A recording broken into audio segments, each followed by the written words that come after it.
In this video, Neo, my little sidekick, and I are going to talk to you about how to plan a retreat. And we're not just going to talk about how to plan it, but also how to plan it in a way that's joyful, fun, easy, and profitable.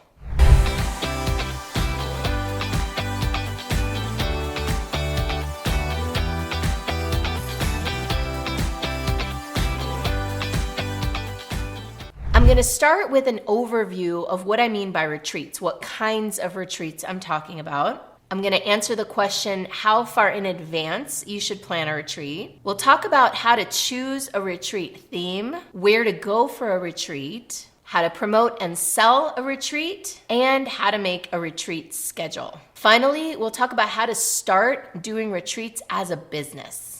First, let's talk a little bit about what kinds of retreats I'm talking about. What I'm not talking about are destination retreats, or rather retreats that are more about the travel experience than they are about the actual retreat transformation. When I talk about retreats, I'm looking at four basic types. The first type is a personal development or spiritual development retreat. The second is some sort of project completion retreat whereby people get something done. A third is a learning or skills building retreat whereby your participants learn how to do something new, get certified in something. And the fourth type of retreat is really about building community and getting people to bond with each other. And so specifically, the types of retreats that I specialize in, that I know the most about, and that most of my videos are about, P.S. please subscribe to my channel and check out some of my playlists on retreat businesses, are the types of retreats that really provide the foundation for you to create a long-term, stable, recurring business model. In other words, the retreats provide some sort of breakthrough that set the stage for people to sign up to keep working with you for a year or even longer. So the first thing I want to get into is how to pick a retreat theme. And you might be wondering, why do I even need a retreat theme? Well, I'll tell you. It's because you want to have your retreat be differentiated. So let's talk about what a non-differentiated retreat is like. It's one that's really focused on, say, a 5-day yoga trip to India, or a 3-day retreat in North Carolina. These are retreats that are built around the length and the place. And that's very commoditized, meaning that's what everybody's doing. So what I invite you to do instead is to pick a theme that allows you to differentiate your retreat from everything else that's out there. And the way to do that is to pick a topic, a theme, or an outcome that's what I call juicy. Something that people really want, so that you can build the retreat marketing and selling all around the outcome that they're going to leave with. So for a project completion retreat, for example, there's a promise that by the time people will leave, they will have completed something that they really want to complete. So one example of that is I took an art retreat once, where it was kind of a skills building retreat and a project completion retreat, because by the end I completed a 3-foot by 3-foot collage that I'd been wanting to complete for a long time. So I'm asking you, based on your experience, your expertise, your passion, what you want to do in the world, your mission, your vision, what kind of retreat would really light you up, would really have you firing on all cylinders? The next thing you'll want to consider is, what does your audience want? Once you know what you love to do, perhaps think about who's an audience that would love to do that too. So for example, how client Leanne, she has a retreat where people do email marketing. And so her ideal audience are busy entrepreneurs. So the perfect type of retreat for them is a virtual retreat. Because she knows her audience, she knows their pain points, their problems, she knows they need to whip up some email marketing quick, she knows that it's more appealing to them now to meet virtually than it is to try to wrangle them to meet together in person. Plus, so many of them are already flying here, there, and everywhere to go to 1 million events, so this way, her retreat, they can do it from wherever they are. Now, if you don't know what your people want, one thing you could do is survey them and ask them, what do you need the most? What kind of an outcome would be the most compelling for you to attend a retreat? And then finally, pick your retreat theme based on what's going to help you lead people into the big back end. Big back end, I always talk about it in all my videos. By the way, subscribe to my channel and check out all my other videos on how to build a retreat business. The big back end is where you create monthly recurring revenues, where you create stability in your business. See, some retreat models are all about filling the next retreat, and then you're always in sales mode, versus having a big back end where you take people from the retreat and pull them into a longer term program. This gives your business stability and gives you the opportunity to be able to sit back and breathe and get creative for your next retreat. Next question, how far in advance you should plan your retreat? Obviously, it depends on you, it depends on your market, it depends on where you're gonna go, what you're gonna do, but I recommend at the very minimum giving yourself 45 days and up to about 4 to 6 months, with the ideal being about 3 months. I don't like to plan too much farther out than that because then people forget while they signed up. You get a lot more cancellations. So I like to keep it within 45 days and 3 months ideally.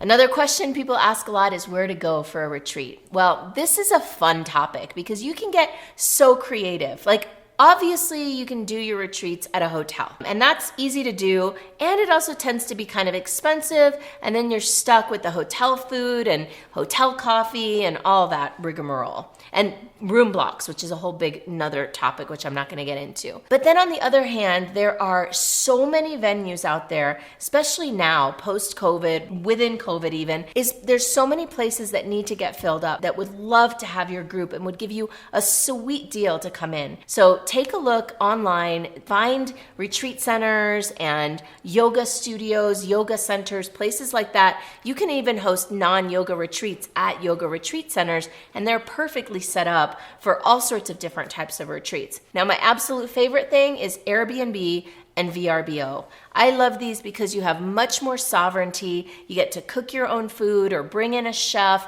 There's so many ways that you can take advantage and do really creative things in these private venues. I also have a client who, by the way, rented a houseboat and used to do his man camp retreat on a houseboat, which I think is really fun. One thing to consider is that you can either provide accommodations or not provide accommodations, and either way is fine.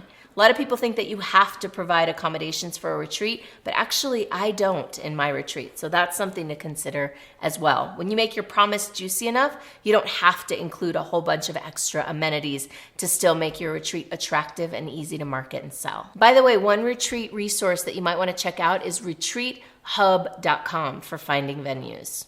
Now, I know you're probably wondering, how do you promote your retreat? And instead of going deep into that here, I'm just going to share that I have videos just on that topic. See my video, how to promote a retreat, and also see the video about how I promote my retreats. So both of those you can click to in the upper left corner here. Let's talk now about how to sell a retreat.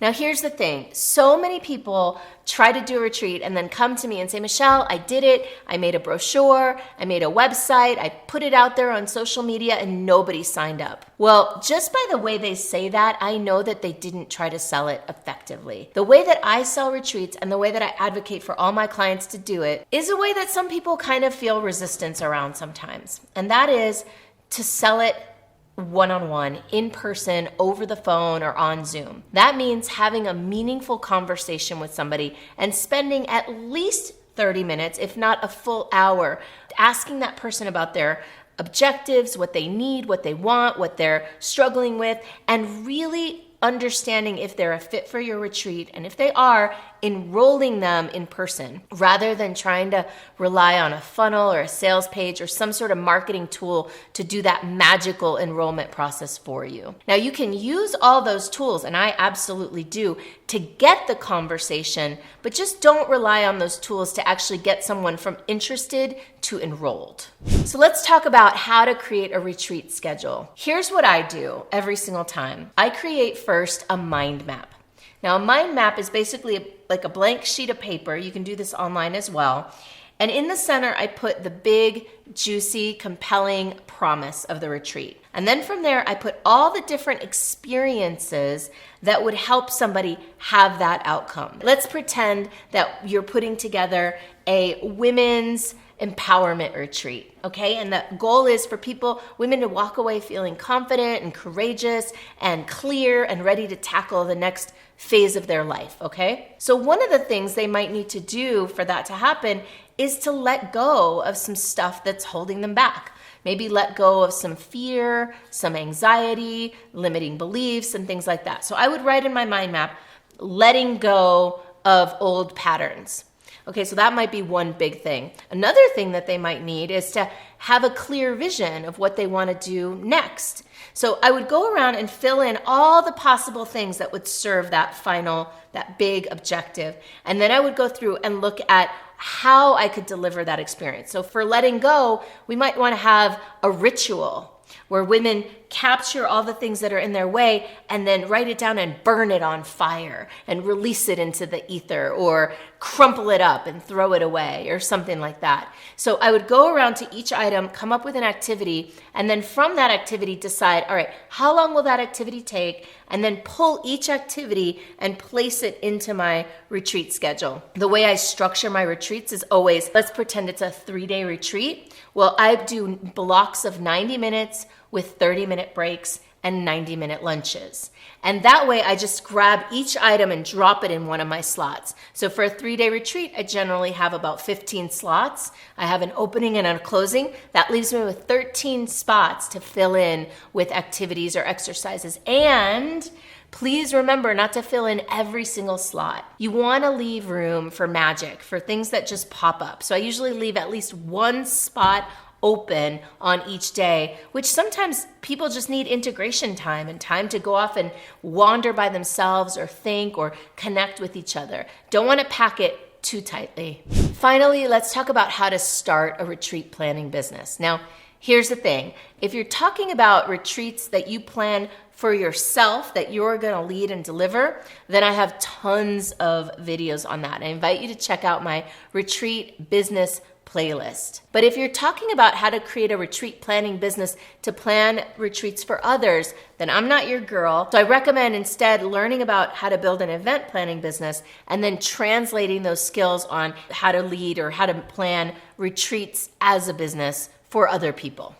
If leading and running and planning retreats is exciting for you and you want to create your own retreats like I do, then I have a free resource for you that can really help. It's called the Retreats to Riches Roadmap, and you can get it at retreatstoRichesRoadmap.com. It's free, and it'll walk you through all the steps of what you need to look at in order to create your first and 10th super profitable, super enjoyable retreat. Enjoy.